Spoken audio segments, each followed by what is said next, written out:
Hi everyone, JungAh here. For today, I'll be answering the question, how do you say have a nice trip in Korean?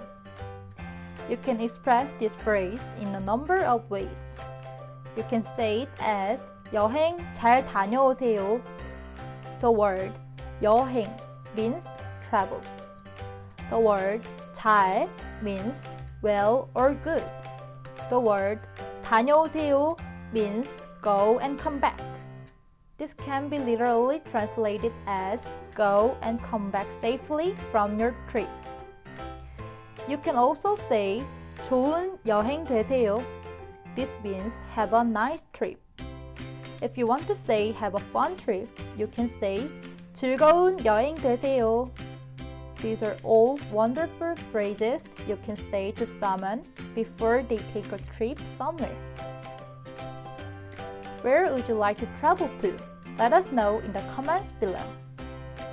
여행 잘 다녀오세요.